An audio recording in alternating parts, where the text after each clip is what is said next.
right, I see the time is 9:30 and we can call this meeting to order.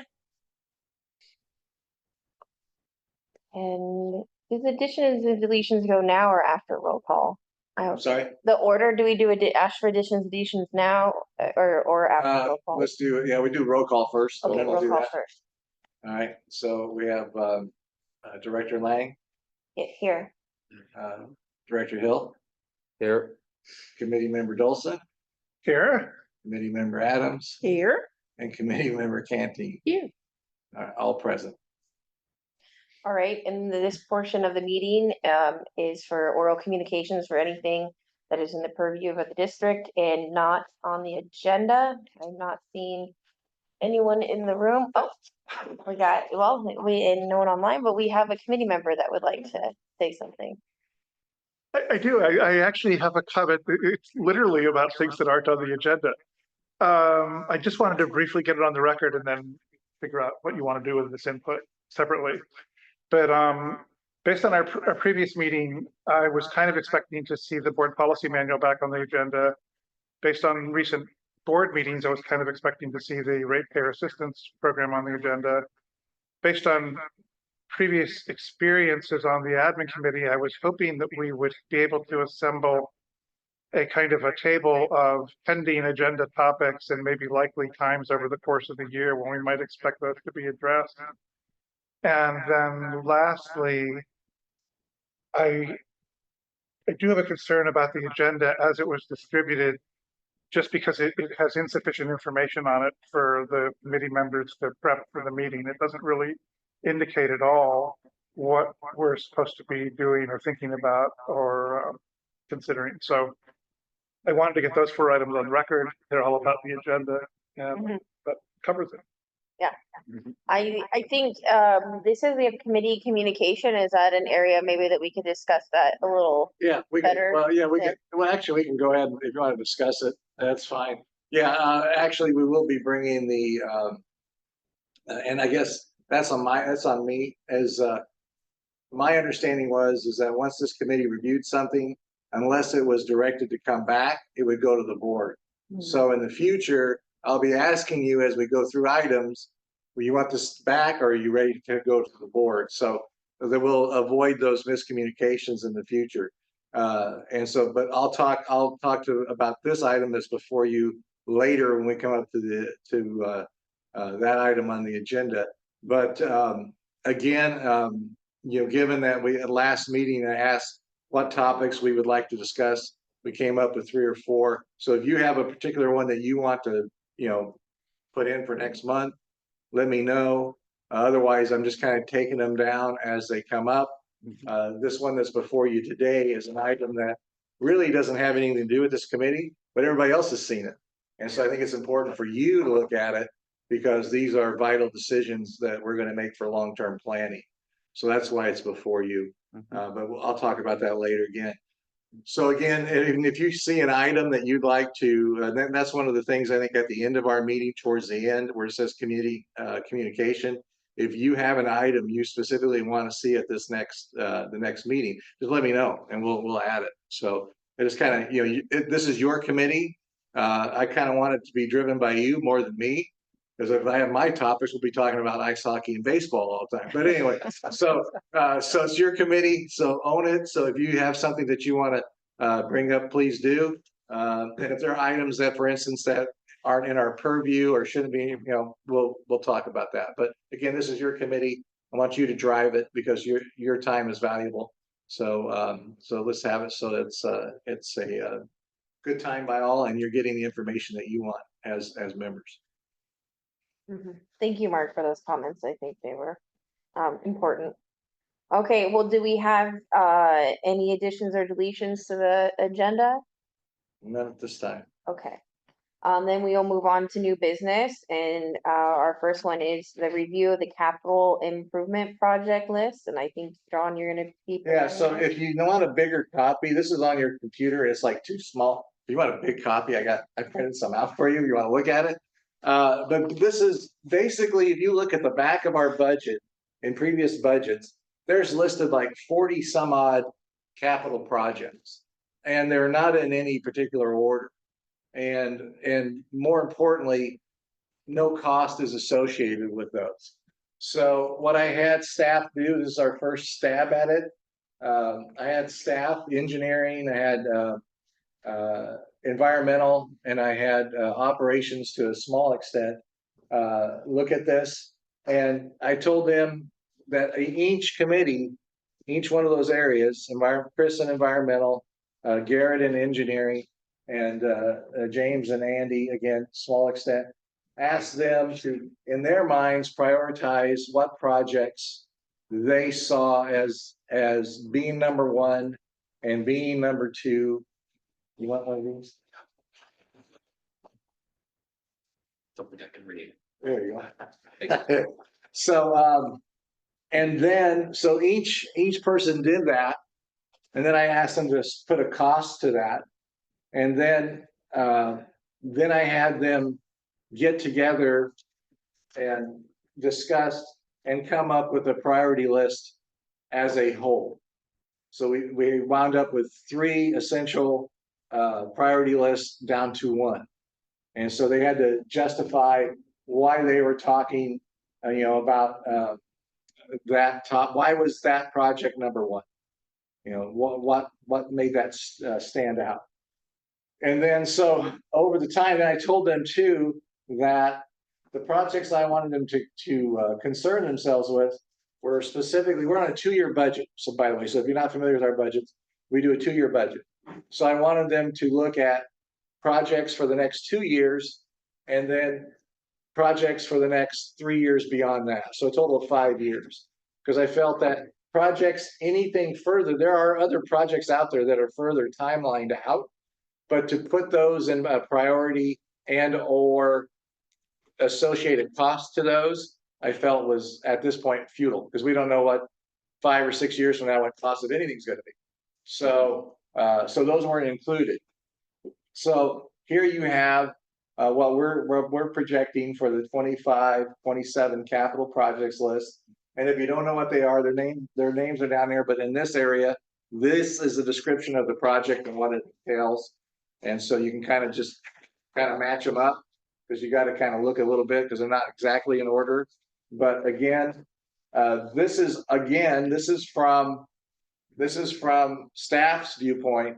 This project now, or this list will now go to the various committees, go to the board eventually, and they could change because the board has overall say so in what we do. But the main thing is I wanted to get a cost associated, because now the board is going to have to make a decision as where are some of these funds coming from? Are we going to have to go out and get a loan? Are we going to get a bond? Whatever the case may be. So now the board has some figures and knows what, obviously we can't do all these projects. We'd love to, but we don't have the money. So obviously the board's going to have to look and decide ultimately what the projects in order they'll be done. So and obviously you can see some of these projects are already in construction, and so obviously those are a priority because we're already doing those. So but moving forward, you kind of see a figure, and the board will have to make a decision. So obviously engineering has this list, or they're going to, I think they do, and then environmental. And so I wanted to make sure that this, and obviously budget, I want to make sure this committee wasn't the only one that didn't have it, because you're going to hear other people talk about it. And I wanted you to have that just to kind of know as we move forward what's coming down the line. So basically, that's what I put in front of you. It's a lot to digest here. So if you have specific questions, I have no problem with you emailing me, and I will definitely be forwarding it to either environmental or engineering, because they're the ones that have probably more information than I do on these projects. So again, does anybody have any questions on these? I had a clarifying question. You said that I couldn't really tell what the 2 different tables were, because not everything in the second table was in the first table. Right. Like the Hermosa Oak Fernwood main replacement, which I feel like that would be really on the top of my list because we have a leaking water main. Right. I couldn't find that in the upper I think that's done. Yeah, I think we finished that one. Oh, okay, one was I done. saw like the Fall Creek was on there and that's Yeah. something that is completed as well. Okay, so there is some completed projects on Correct. that. Okay, I would comment that this is an extremely important thing for all of us to be aware of because this is a huge driver of our budget. The ongoing day-to-day maintenance and turning people's water on, turning people's water off, whatever, the ongoing day-to-day stuff is pretty predictable. These projects are big, huge bumps in the budget, and they oftentimes require us to go out and get financing, get loans, one thing or another. And so this is what I think many of our constituents have some difficulty understanding when they look at our budget and they wonder where some of the money goes. But these engineering projects are very expensive, and Yeah, and you'll see a lot of this, like the tank recoatings. We have, I think it's 30 some odd tanks throughout our district. Yeah. And so those require maintenance, those require, recoating from time to time. Those actually require some divers occasionally to go into some of the bigger ones to inspect inside. So, and you see some of these are on hold. And so I know one of the things that the board is looking at specifically is these projects the tanks have been on hold for quite a while. Yeah. And so I think that's one of the one of the priorities that I see in this list is perhaps shifting.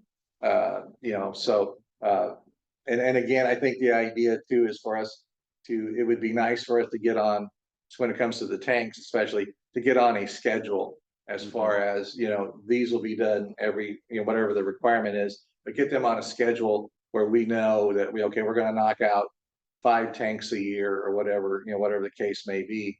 And that we can have that as an ongoing maintenance schedule, because it's just like tanks are just like your car. If you don't take care of it, it's going to break down at some point and usually cost you more to repair it than it does if you just maintain it. So again, this is just kind of like I say, our first stab at it. But just like Director Hill said, that it is a driver of our budget, because you can see the cost factors that are associated with. None of these things are cheap. And some of them, you see FEMA attached to some of those. If you don't understand how the FEMA grants work, the district has to pay the money out first, and then FEMA reimburses us. That process is anywhere between 2 and 4 years. Yep. So, and right now with FEMA, it may be even longer. So, so that puts obviously a strain on your budget when we have to front that money out.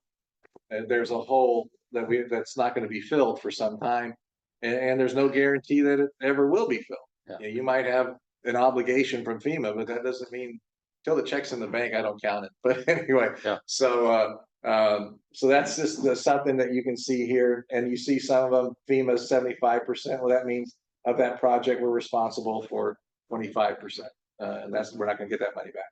So again, we are hoping that FEMA comes through, but right now, that's one of a couple meetings ago that we had a presentation by a company that does our FEMA tracking, and you could see the time lag that FEMA has as far as having us be reimbursed. So again, I know this is a lot to digest, but if you have any questions as you go through this, please let me know. Yes, Mark.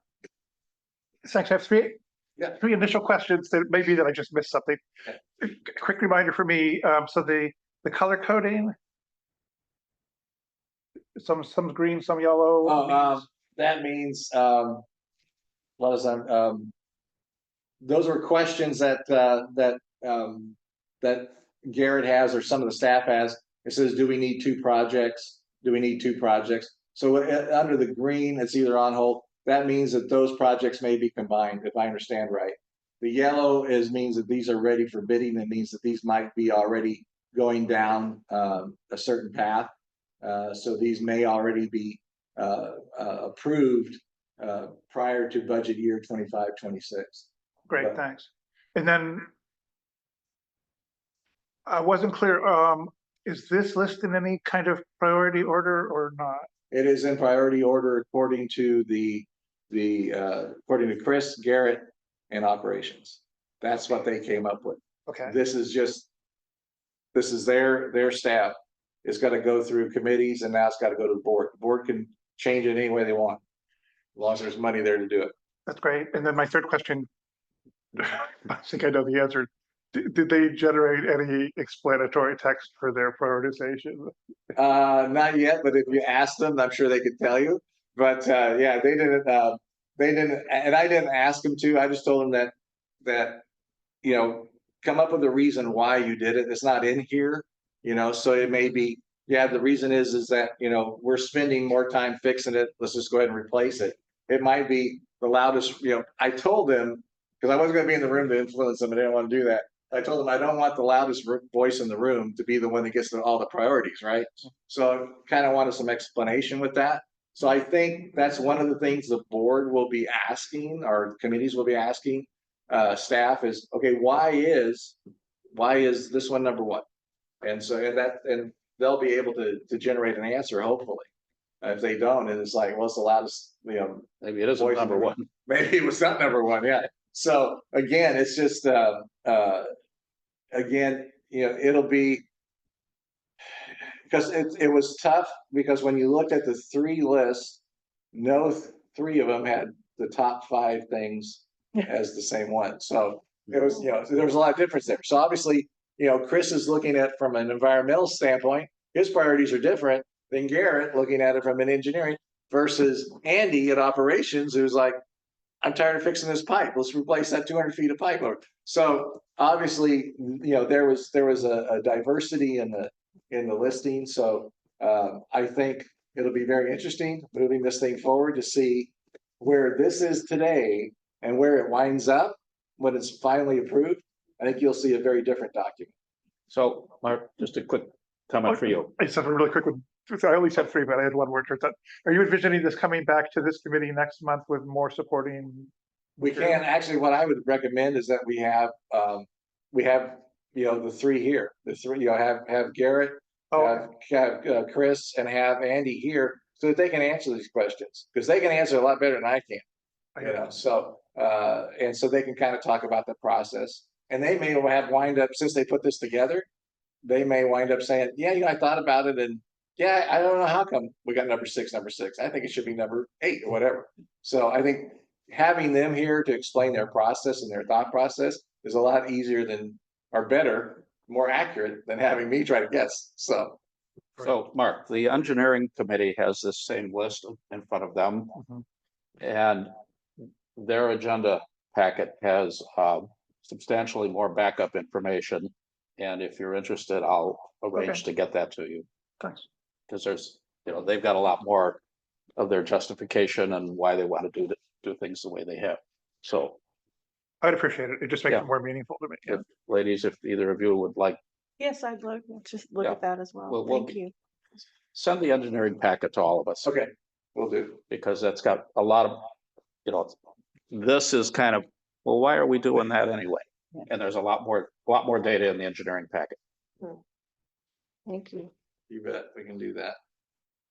All right, so anyway, so that's the one thing that I had for you today. We will bring back, and after we were just talking about this yesterday, I think. Again, I apologize for not bringing that packet back, but to avoid confusion, I'll ask, what things do you want back? Obviously, we want this back, so we'll be bringing this back. And then next month we'll have the board, and actually we don't know why, but Mark's comments went to junk email, so we don't know why it did that. So- Yeah, I know. I've been CCing on an email and I followed up with Mark. I was, hey, I didn't get them. And then I was like, I looked and I was like, no, wait. And then I'm like, let me go look in junk. And yeah. Yeah, it was there. It's the same thing with Jen. It went to Jen's junk too. I have no Oh, idea. yeah. There's Oh, no that's idea why. reassuring. So, Usually my email only goes to junk if people have gotten a fair number from me. Yeah, like on the admin committee, we were on an email together, so I don't know why Outlook flagged that one, and like Jen had sent that one out. It was really weird. so we'll make sure that we look at all locations for emails. But anyway, so we'll be bringing that back. We'll be bringing. I'll be forwarding the engineering packet to you, so you'll obviously have more information. And then we'll have, I'll see Garrett, Chris and Andy's availability for next month's meeting. And those will be two things on the next agenda. Does anybody have anything else? Yes, I'd like us as a group to take a look at the staffing situation. What vacancies do we have? How are we doing on filling them? Are there vacancies on the chart that maybe we don't need to fill? I was to wrap up this one, I think we can talk a little bit about that in the next bullet point. I just had one more comment on this before we move Yeah. on. The one thing that I do see with a lot of these projects is a lot of our heavily FEMA reimbursed, whether that happens or not, they're all pushed to the bottom. And so I think that kind of just flags me as being a little bit out of order on this. Like at the very bottom, we have a 90% reimbursement. And it's kind of like, okay, but that's stuff that's not coming out of our pocket eventually. So maybe we should be prioritizing some of these things where we're getting funding back. You could kind of see where they pushed that. One of them they pushed out to 2029. So that would be a question for them as to why it may be pushed back that far because we need to do other projects before that one. But that's just a guess. I don't know, but it'd be nice, again, we can have engineering or our environmental talk about that. Because that's the other thing. Some of these things are a domino effect. We can't do a certain project until we do another project first and vice versa. So I hear that. so that may be again that's just a guess, but I'm if I know how our system is, that's probably more accurate than not because you have to do certain things before we get to other ones. But that will be also something that they could answer to, and you can see they have. Do we need to do two projects? So there's some question as to do we need to make combine projects? Do we need to actually break them up into two different ones? So there's still some questions out there. So Okay. And I like to call on people because I feel like sometimes people feel like it's hard to stand speak up. So Cheryl, do you have anything that you'd like to add to this? No, just more information for me. It was hard for me to determine what to do with the information that I was provided with and how to even make sense of it. So I obviously there's lots. If we could do all these projects, we would. So just more information for me would be better. And then I feel like I would be more informed and then be able to be a little more helpful in my comments. Okay. Yeah. And Shelley, did you have anything? Yeah, for me, I like to see what's preventative maintenance, what's the project, what's the emergency, what's ongoing, so you can see, is it annual, is it what's its frequency, so that you could then apportion your budget towards what would be PMs. And then the others are, what's the project, because oh my God, we had a storm and things now. And so how do you get ahead of the cycle, like in a preventive maintenance? How far out do you want to look at? And then the classification prioritization schedule. What does that look like? What is, oh my gosh, if we don't fix this, we really need to bump it up regardless of FEMA, because you're right, that's kind of a wing and a prayer. So how do we go about prioritizing FEMA? I mean, it's pushed down and I don't see numbers as ranked order, so I really would like to see that, bam. And is it by, I see a lot of tanks, but what does that mean? Do we have subheading and then subheadings under that? I feel like it needs to be finessed and a little more organized, so I can read it, because I think it's like, what do I make? I see the line items, but what's really the priority? What does it mean? And how do we draw our attention, and how do we fundraise, or how do we apportion? Thank you. I think those are some solid comments. I really appreciate this group and, your expertise that you guys bring. And another just comment from me, having my experience with shared funding, federal funding in my previous life. It's really important that we understand, that sometimes that goes away if you don't use it. And so that was a red flag for me too, is why aren't we trying to prioritize those projects that we have some federal input. And given your point that it's always a question, especially now, whether or not we're going to get that reimbursement, um, valid issue. But still, we're looking at a substantial payback on some of those things. So just again, the lack of information on my part to make sense of the table and how those things were prioritized and why they were prioritized. So I could provide a little bit of clarity on a couple of things. On tanks. If it's $1 million or more, we're building a new tank. If it's $200,000 or $300,000, we're going inside the tank, scraping off the lining, removing any rust or anything like that, and recoating the inside of the tank. And I mean, it's the difference is huge.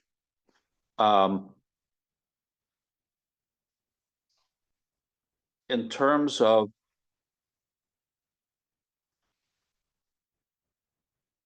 some of these FEMA projects, some of this stuff is, in the process of being applied for and all of that. And we're kind of on hold until we get word back on, we don't go forward on a lot of these FEMA projects until we know what we're getting. So makes sense. we And know they're that they're willing to obligate. right, and they're And- slow. Yeah, So okay. So what if they have to be done and you aren't gonna get FEMA? What's That's the an issue. backup plan? What's the backup, for, this is FEMA? Well, yeah, and it's way out 4 years from now before you get fun. How do you move that to where you have an alternative ending to the story where you won't ever get FEMA? And it needs to be done. How does that rank in here of, thank God we have FEMA, but oh, maybe we don't. So how do we go ahead and budget for that without FEMA in the picture? so I can comment on the fact that we won't get all the FEMA stuff. Yeah. That's where we go out and find outside financing. We float a bond issue or borrow money from banks, or I mean, there's several options available for us to raise money. And what happens is then that gets put onto the bill as a portion of the bill going forward. It gets built into the price of selling water. So, but yeah, I mean, we've got our sources of money are revenue from sale of water and some relatively small, couple $1 million a year in property taxes and a few grants here and there. Sometimes we get $1 million grants, which is just great. Much of your favorite project, the fish ladder in Fall Creek, was funded by grants. Yeah, we got, So, I want to say it was still an expensive project. We got 1.1 million in grants for that. yeah, but that's a lot of money. So, Yeah, it was a big deal to get that grant because it was a mandated project. And so a lot of times you don't get grants. And so we worked really hard to make that one happen. so we have people who, spend most of their day on working on getting grants. Yeah. But, fundamentally, it's either the money we make selling water, grants,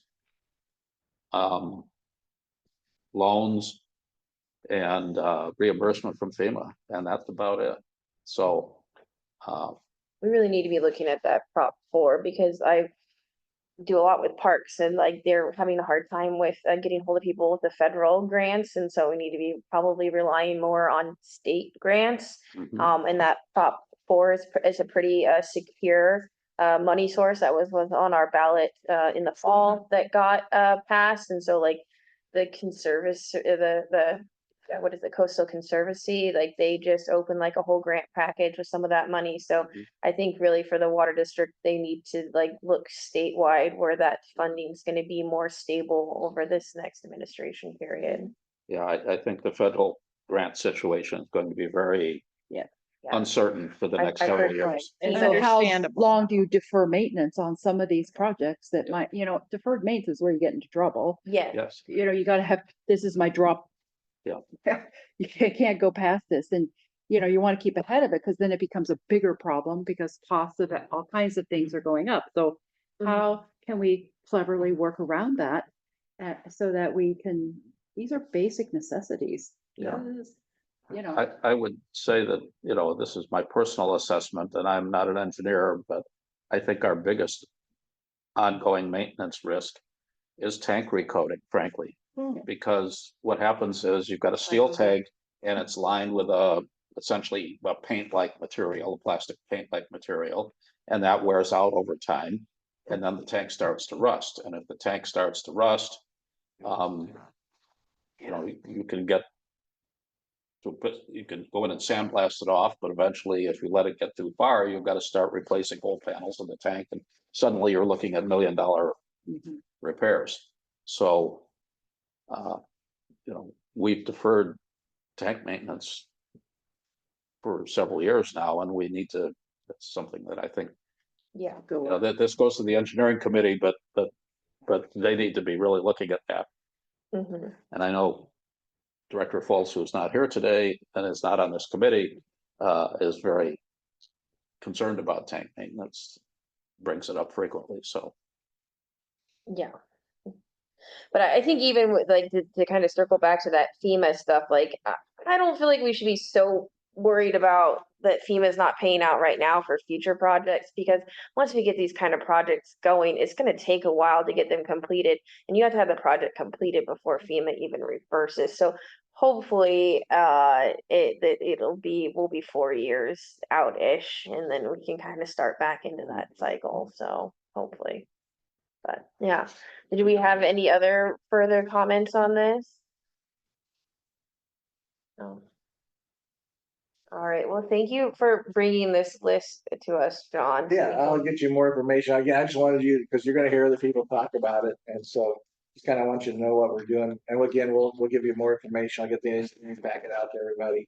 That way you'll have some more information, and we'll have the actual people who put this together here for you, and they can answer the questions for you. And if it comes back, if things that are completed, like, can they really be clear that this is a project that's already been completed? Because there's a lot of projects here, and it's hard for me to lead through, like, well, is this done? Do we need to do it? It's not on the upper list, like, why is it here? So, Yeah, well, like you see the top one, the California CA9 bridge, that just went out to, I just signed the approval on that to start mhm. construction. So but it's not projected to be completed, I don't think, till fall, but they're starting on it. And that's the one where they're gonna hang the pipe over the bridge. So, so some of these things are in project. That one's come up rather quickly.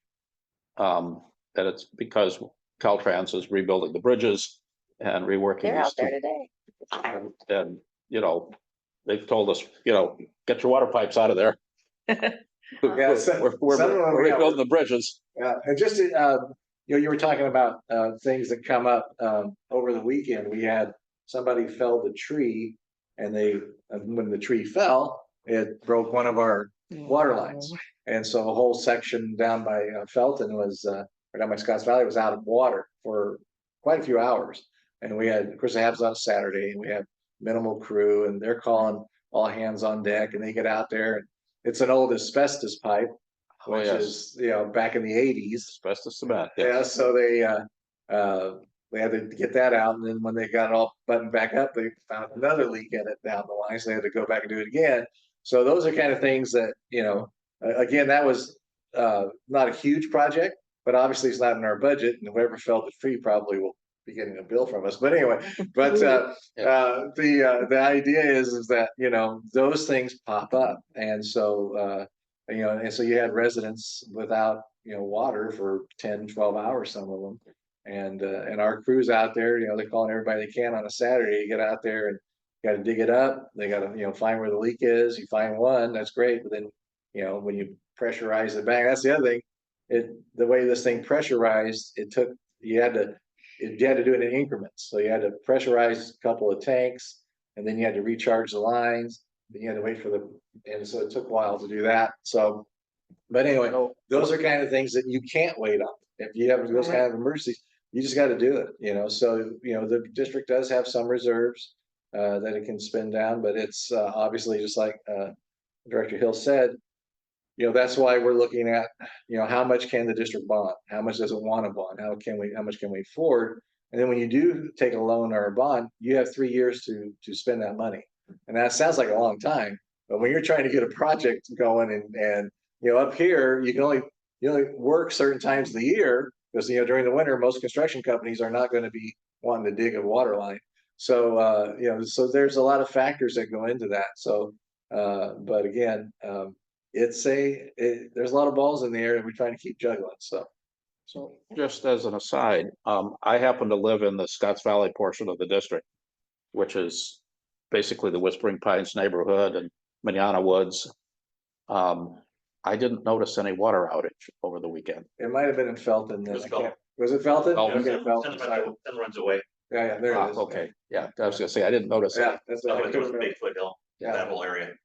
So, yeah, but you just never know. Somebody's cut Yeah. down a tree and it affects our water pipes. So anyway, but it's a surprise every day. So anyway, and that's the other thing too, is you don't realize how many miles of line that we have out there.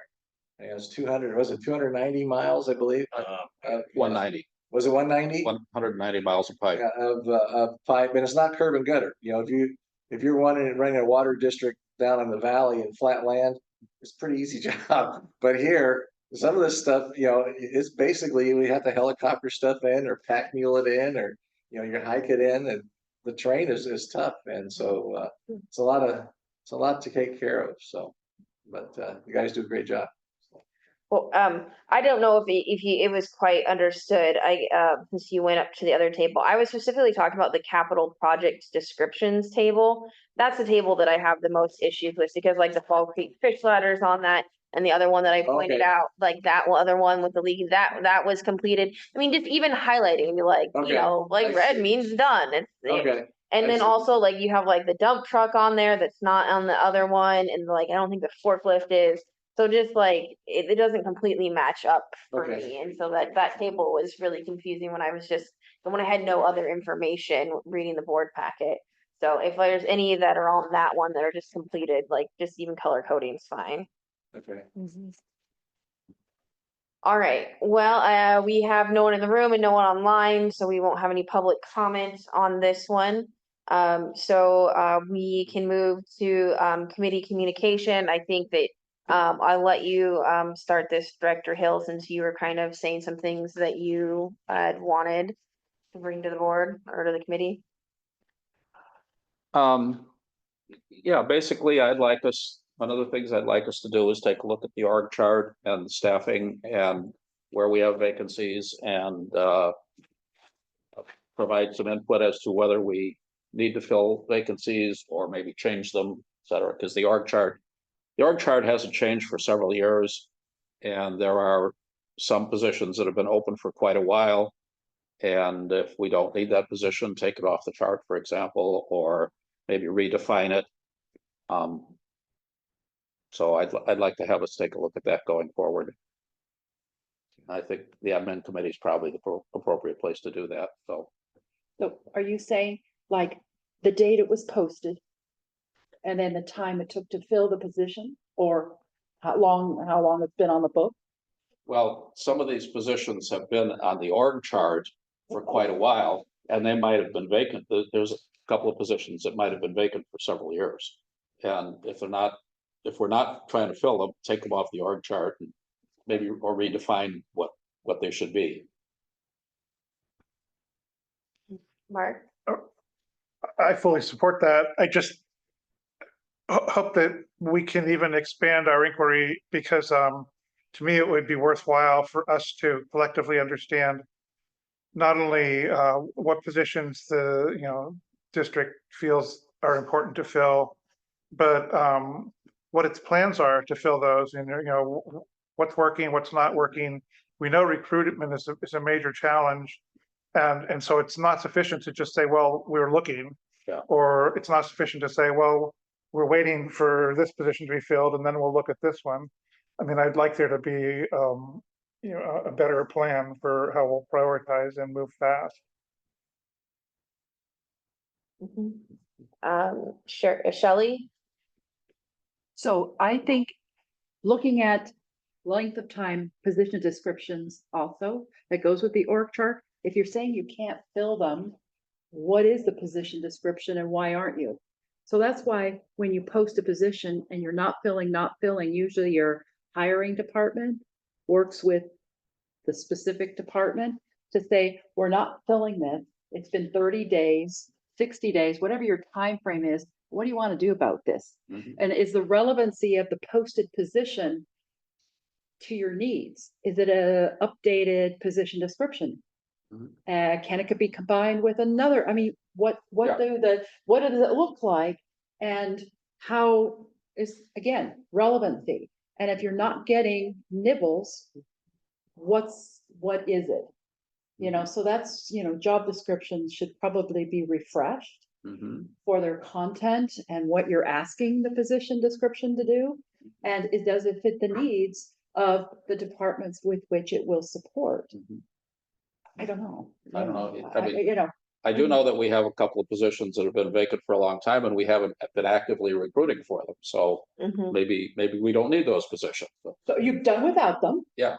So what does that say when are you gimping along? Or do you really need the position, but you need it at, I don't know, maybe it's the hour, I don't know. If you're not doing with that position, do you need the position? Yeah. Mhm. anyway, Or are you that's- shorting out your people in the field, whereas you're really needing the teams? Mhm. Mhm. Yeah, I think it's definitely something we need to take a look at there as far as our organization. Did you have any comments, Cheryl? Again, I feel like I'm in a position of ignorance because I just don't know. I have never seen the org chart. I don't know what positions are needed or not needed. I don't know what any strategic planning you've been doing and how that org chart fits with a strategic plan. Is there a strategic plan? It is, but it's pretty old. Is it 2018 or something? Okay. So maybe some of the things we can do is look at that as well. Oh, it's a strategic. Yeah, that's a good. Okay, and then we can maybe be better informed as to maybe that needs to be updated too, but kind of where the overall overarching needs are as far as what you're trying to do, and do we have the staffing to do it? And so that would be helpful to know what kind of where we're trying to go, and then we can maybe look at those positions and see, is there an unmet need staffing wise that we can use one of these old positions to redirect to something else? Perhaps. Repurpose, Yeah. Yeah. Yeah. Like, what does a team that does a tank, how many staff does that take? Or fixing what does that take? And do you have the right staffing model to do that? And the empty one you repurpose, you can have two. Mhm. I don't, Yeah. I think that you raise a good point. That's good. Yeah. Mhm. Yeah. So having empty, unfilled positions seemed like a waste, and I'd like to see those positions being used or repurposed so that we have the staffing we need to do what we want to do.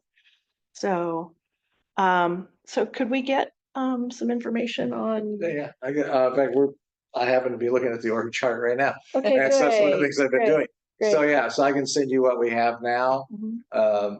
I definitely have some recommendations, but to Director Hills, there's one job that hasn't been filled in over 2 years. And so the thing that I look at is, okay, are we missing calls? Are we, doing, and we're not. And so the idea is, well, maybe we don't need that position. Maybe it could be somewhere else in the organization.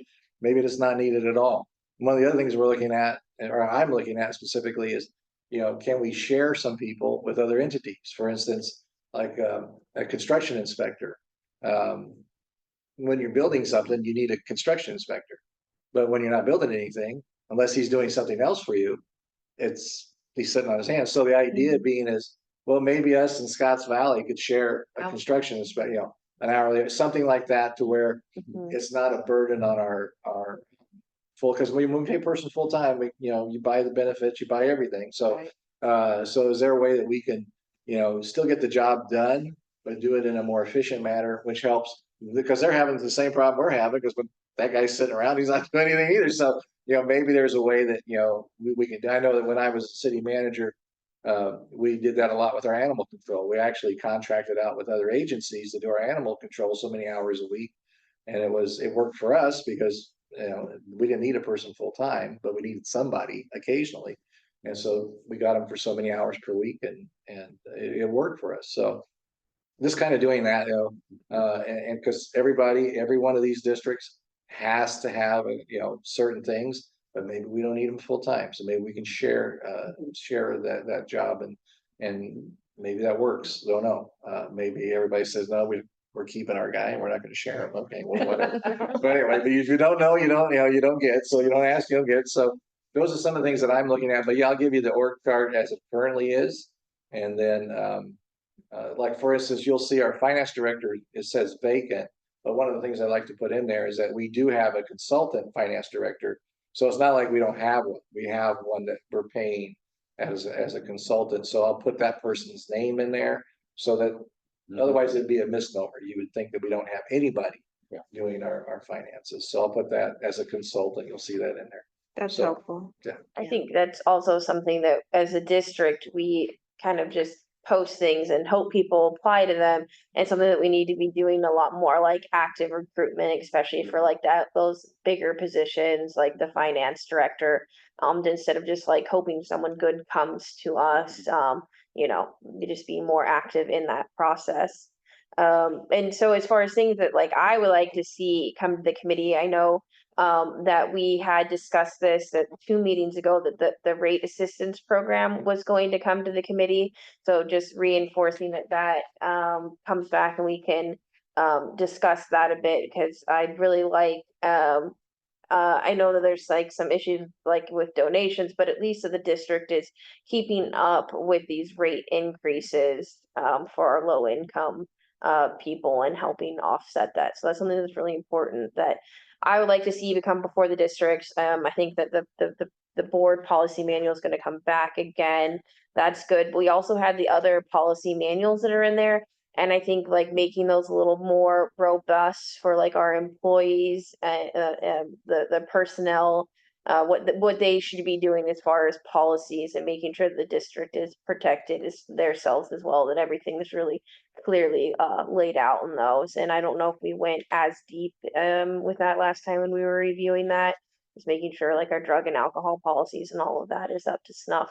So Yeah, and when we bring you a policy, it's usually already cleared legal. Okay. So everything, Good to every know. policy that we bring to you, we go to legal first, because we don't want to have you guys talking about something that legal says, oh, you can't do that. It's a waste of our time. Right. So legal is the first hurdle, and then we bring it to you. okay. Good to know. But it doesn't mean it can't, there might be improvement that we need or whatever. So, but yeah, usually our legal they're the first ones. They want the first bite. So anyway. Was there anything else that anyone, I know Mark, you had talked about wanting kind of a list of things to come. Was there any other thoughts that you had that you wanted to discuss? Yeah, it's partly a question of how ambitious we can be, because I realize there are constraints on what the district can do. But in the spirit of tracking things, of knowing what is in our plans to look at it and when, I would still love for the district to be able to do a better job of tracking the status of projects, positions, so that they get addressed, and there's always a follow-up that say, okay, here's the action we took on this date, here's the next date that we're expecting the following progress by, here's what's an open issue on this that hasn't been resolved yet. I know that's more work, but otherwise things completely, they're vulnerable to slipping through the cracks and being forgotten or being long delayed. So at least in the spirit of what I think would be ideal, I'd like that on the list. Okay. So I have one other thing I'd like us to take a look at going forward, and that is whether or not and what benefits we might get from getting a customer relations management software package, a CRM package, as it's called in the industry, which would give us sort of a centralized view of all of our customer issues and would track issues and problems we have with customers, things like that. Because we're, as far as I know, we're a little bit in the dark ages in that area. And so going forward, it would be probably helpful for us to at least explore whether or not we should implement some form of customer relationship management. So, I'm all for that. we should be much more proactive about reaching out to, customers quickly and be able to automate things. If there's a pipeline break or something like that, we should be able to automate by district, by zone, by whatever, and send an email out within 10 minutes saying there's a pipeline break in your area, Right. or ring their phone or whatever. Because you Text have it, messages. right, for the electric, Yeah. right? Yeah, I mean, yeah. it has it where, and it also connects and feeds into your next door or your Ring camera. Yeah. And so you're getting these pings that, oh, we're gonna have a power, this is the area effect. So that should kind of go the same line, like, so people would have an idea, keep them updated on the Felton water, because Yeah. was the Grove impacted? Right, Right, yeah. I mean, what's impacted and what do I need to make plans for and necessary preparedness should water go out or whatever utility. But yeah, it's, I get things from PG&E saying, your power's gonna be down for an hour next Yeah. Yeah. Tuesday or something like heads that. up. We should be able to do the Yeah. same sort of thing. Yeah, so if that addresses the package that you were speaking with, the soft addresses that. Well, in there are a more of number of real time. packages. We'd have to Yeah. evaluate them, but yes, that's I think it'd the be great. concept. Yeah. And also, I'd like it to be able to follow up, 5 days later or something like that. You report a problem, we think we fixed it, are you still having problems, something like that. So when you're a patient, I'll talk about that patient care experience. You get the surveys, how was it? And then you write your comments. Usually, especially, if you've had something, they'll reach back to you and say, I understand, especially if you're giving a post-op phone call. Again, I'm really zeroing in on that. Right. You're able to then address in real time what those concerns are. And we're talking about our community and our neighbors. It's here, well, how can we help you? Yes, And then you become a beacon of, I've reached out, somebody actually real time, a real person replied to my need yes. of what that would be. So, I will have to comment, speaking of healthcare, that the Palo Alto Medical Foundation overdoes it. yeah. Like, stop, right? Stop, enough is enough. I think, it's, would you rather have too much or not? Yeah. So I went back to look at our notes from our last one, for anything else. I think Mark had mentioned the Haven development and we talked about possibly Joe at LAFCO talking, but it seems like things have kind of, but they calmed down there, but also there's. some Yeah, just to stuff give coming you up. an update, because I did get something from LAFCO, we can kind of talk about it because we're talking about communication. The same person who owns the property at the proposed Haven, or he hasn't proposed it yet, but what we're calling the Haven, he actually has a 1.2 acre site that is adjacent to our, it's actually in our sphere of influence. And so he has asked for a letter to serve water to that 1.28 acres, which LAFCO is supporting. My question to LAFCO was, does this obligate us in any way, shape, or form to the Haven project? And the answer is no. And so Joe at LAFCO said we would be hard pressed to deny him water to the 1.28 acres. And obviously that's a single family home, maybe 2 homes. That's all he could build on that site, but it does not obligate us to, because my thing was, well, yeah, give me a 6-inch connection and then I'll just bury it and Feed supply it the out to Haven. the other. So, but he can't do that. So it's just to let you know, So that project, that 1.28 acre has been approved, or will be approved by LAFCO, but it hasn't already been. I think it was this month they were doing that. But again, haven't heard anything, to your point, haven't heard anything more at all on the Haven project. So Okay. from what Joe said, one of the hard things that person's gonna have to do is coming up with a wastewater. He doesn't think it's doable from a wastewater standpoint at all. Yeah. But anyway, so yes, but to answer that, so in case you see, the gentleman's name is Formico, I think, that's his name. So if you see that name, which has been associated with the Haven project, this is a different project, so. Okay. And then I guess we still had the rating assistance program was there, the table to track progress that we talked about. Again, we had talked about updating the strategy for recruiting and what we can change or improve. So that's kind of, we talked about that. There's another one that Shelley had brought up was outreach and getting involved the community. We did have those education grants that were in those packets. And I know that's not something that we do, but it is still in our packets, and maybe that's something we can see how that aligns with our budget. Because I know a lot of people like just to go to social media and like, here's the, water district, but like really getting into our community and having a good relationship and giving back to our community, it comes back to the water district as well. And so I think having that grant discussions for those watershed grants, since there were something that we did in the past, I think that'd be something interesting to talk about. And then again, you had your CRM package that you had talked about, Jeff, and you had your email system to contact customers, email setup system. Which would be part of the CRM. Would be part of that, yeah, which I think is great, because I'm still getting complaints about 236 in that pothole. Like, people are calling me like, what is going on? And it's not our water, and it would be really nice to like be able to tell people like, hey, it didn't test positive for chlorine, like blah blah blah, and just get that information out there, because people see water, they think it's us, and I start to get angry. So I think you talked about the PR agency again, and that was all we had from the last meeting, just to make sure. Yeah, and then we also had, you said we had the fire meeting, John, coming up, Right. so. I haven't heard any more on that. Dave Okay. McNair from Scotts Valley was coordinating that. I haven't heard anything more from him. Okay.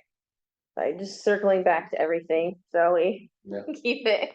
So the community outreach piece, we haven't really talked about today, and how we can become more involved with that.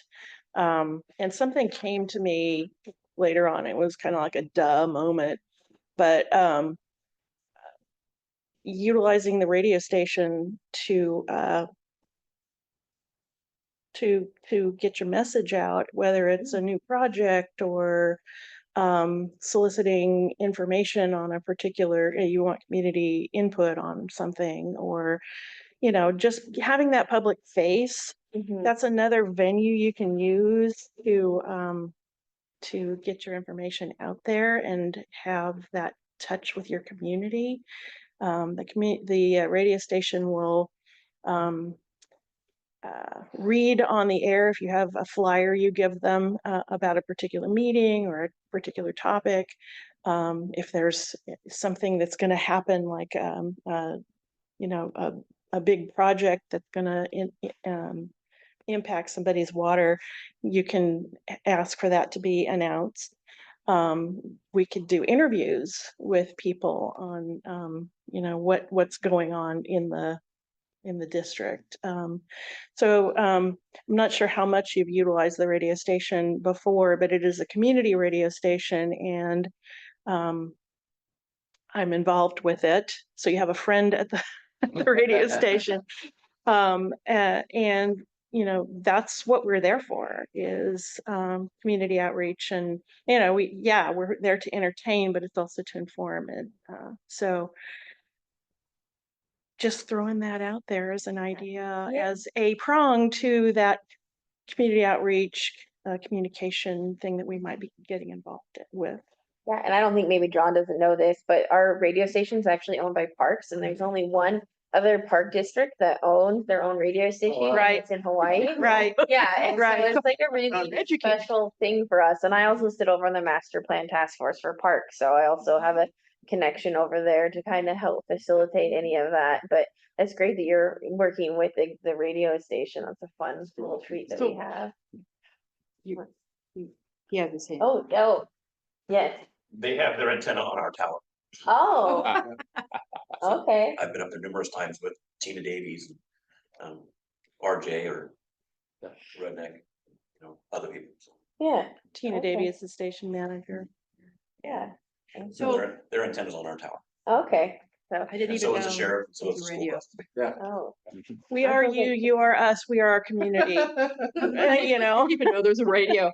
So for those of us who probably don't really listen to radio anymore, I think there's a lot of a lot of people that listen to or have the ability to do YouTube, Blue Sky. So you're talking about your social media platforms, like a podcast on, where a lot of my children, their friend, it ripples out as to who's watching YouTube at any given, or the new platform, Blue Sky, whatever platform, that you could reach out and say, this is your weekly update and here's what's happening at a community level. There's a, And Yeah. I don't know what it takes to get on YouTube, or whatever those look like, but for those who don't But- listen to the radio, yeah, I listen to Spotify, but there's ways and means you can. So the district has a PR agency that manages our internet information distribution. They could do a lot more if we would give them more budget. yeah. So maybe one of those We have positions them on a fairly, becomes we have them on a fairly tight budget. move the money and the positions that are unfilled that Yeah. move the money to just. Yeah, anyway, but they're on a fairly tight budget. I have been getting some really positive feedback about all these like spotlight interviews and stuff that we've been doing with employees. So just to get Yeah. that back, people have been Mhm. loving them and saying really good things. There you go. Yeah, the Facebook page Yeah, we're is, more on mostly, is, we're mostly on good. Facebook. Yeah. is, yeah, no, there's some good stuff on there. But to your point, it needs to be a multi-pronged approach because we're not going to reach anybody on any one platform or any one method. But there may be resources out there that we're not utilizing or underutilizing that are not going to cost us money, like the radios. Right, there could be a lot of grant opportunities for these little things. Yeah, too, or for- just, have a person who can interface with the community. That's part of their job description. A real person at the water district. These are just thoughts in my head. I think this is a great resource and I think too many people don't know about it. Just like the radio station is a great resource and not too many people don't know about it. So just throwing that out there. So I have a request between Alina and John. Could we have our PR agency at some future meeting of this committee come in and give us a quick presentation on what they do and why? I know they publish statistics on how many hits we get on Facebook announcements and things like that. But I'd really like to have them talk about why they chose which media and Right, Yeah. and is it still relevant? what are the audiences that we're reaching? And what audiences aren't we reaching? Because there are people up here that don't do social media very much. Right. Now, are you going into the schools? Are there programs with the schools, like your science teachers? And You- camps, That's the grant, that's the watershed grant program. We used to be really involved with the schools. So that was why I really wanted to kind of talk about what those projects used to be, what the budget used to be. Mhm. What, we don't have to do the same thing moving forward, but what would it look like if it was different? Because I really think getting, young children involved and caring about their watershed is really critical, for the stability long term. And, so I think that it's something that I'm really passionate about. Yeah, my grandson went to a camp. He's at the San Lorenzo Elementary grade, I mean, fifth grade. So what is this camp? What do they do? What are the projects? How can we tie that all in as a science camp? What can we be teaching about our rivers and our streams and what does that all, can we play into that and have that be a part of that learning?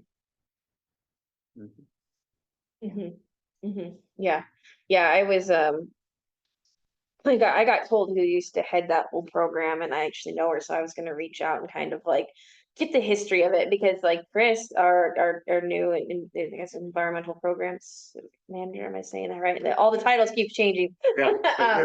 Like he doesn't have any history of that. He hasn't been here while it's been on, so it was kind of difficult for him to visualize what it used to be. So I think it was Deborah Zeal or Donna Zeal. Like she used to run it, so I was gonna try to pick her brain on that. Yeah, and we do have that grant writer position that we approved, so we could throw that at her and she could, our grant writer could try to take that off. Yeah. Okay. Yeah. Well, anything else in this kind of free discussion time? No?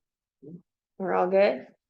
All right, well, I see the time is 10:36, and I think we can adjourn the meeting then. All right, thank you, everybody. Thank you. Thank you.